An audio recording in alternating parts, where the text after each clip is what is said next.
Welcome to the deep dive. Today, we're embarking on a pretty fascinating mission, actually. We're taking a really close look at the practical and often surprisingly insightful world of daily routines. Hmm.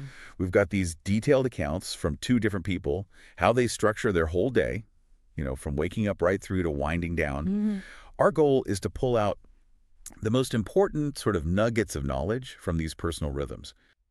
Are these just random days, or maybe do they hold some keys to unlocking your best routine? It's really striking, isn't it, how everyone, structures their days, but how unique those structures end up being. Routines, they aren't just about the tasks, the things we tick off a list. Right. They're like windows, really. Windows into our habits, our priorities, even those subtle ways we manage energy and time. We'll be looking for the common threads, definitely, but also the distinctive choices and even the language people use to talk about this stuff. Think of this as your shortcut, maybe, to understanding the rhythm of a day. Picking up insights that might genuinely help you rethink your own routine. We've got these accounts ready, and yeah, we're excited to really unpack them. Okay, let's dive right in, starting with, well, the very beginning, those first moments of the day. How do these folks kickstart their mornings? Okay, so we have person A. They wake up at 6:30 a.m.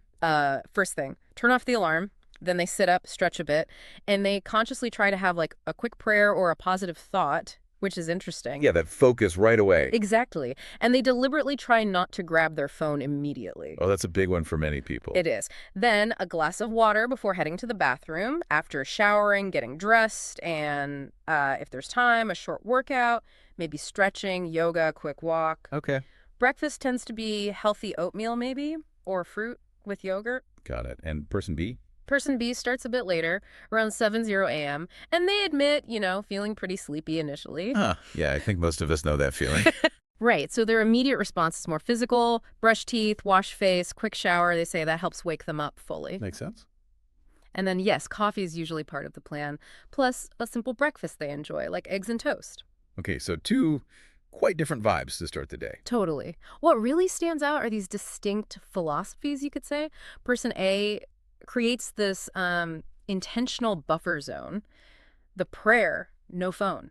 It's like a deliberate It's strategy. proactive. Yes, proactive to maybe feel less reactive to everything hitting them at once. It gives a sense of control right from the start. Person B, though, goes for that immediate physiological kick. Shower, coffee, like a jolt to get going instantly. Right. It really highlights a key tension in mornings, doesn't it? Is it about mental prep first or just getting the body awake immediately? Makes you think, what resonates more with your own experience? That distinction is really clear. Okay, so from setting the tone, let's pivot. Let's talk about the heart of the day, the Yeah. work part. How do these routines flow into work? This is where, productivity and focus really come into play. Okay, person A starts work at 9:00 a.m., but before diving in, they check their calendar, write down their tasks. Very organized, Planning is key for them. clearly. And they have a hybrid setup, office 3 days, home the other two. So they're actively choosing their environment. Interesting, that balance. Yeah.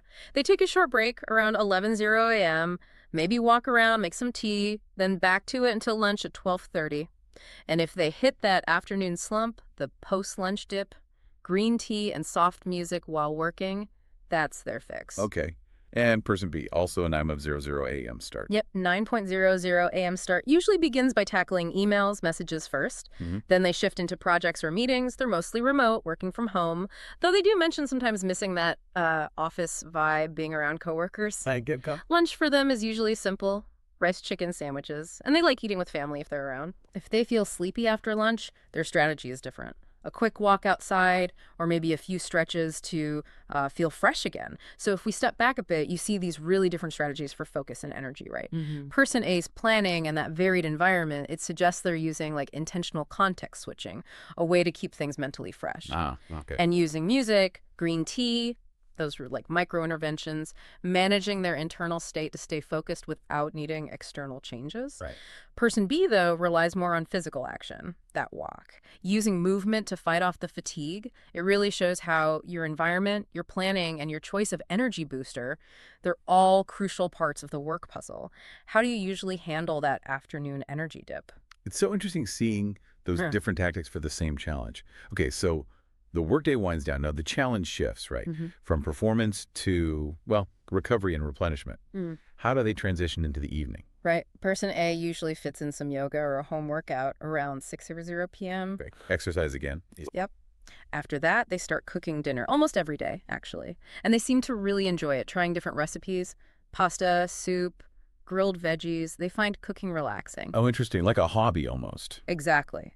After dinner, it's usually watching something short, a movie, a documentary, or just listening to music, and then prepping for the next day, laying out clothes, setting the alarm, that kind of thing. Got it. And person B, how do they wrap up? They usually finish work a bit earlier, maybe 5:30 p.m.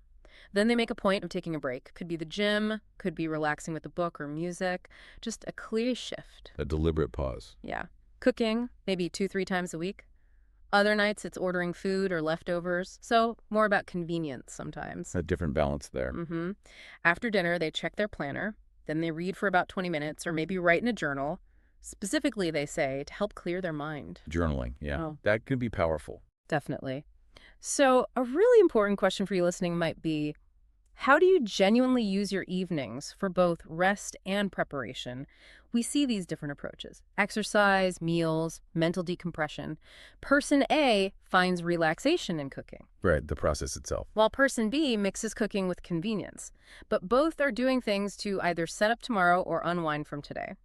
The key takeaway, maybe, is that the evening isn't just downtime. It's actually a really strategic time for like emotional regulation and getting ready for what's next. What activities really help you make that switch smoothly?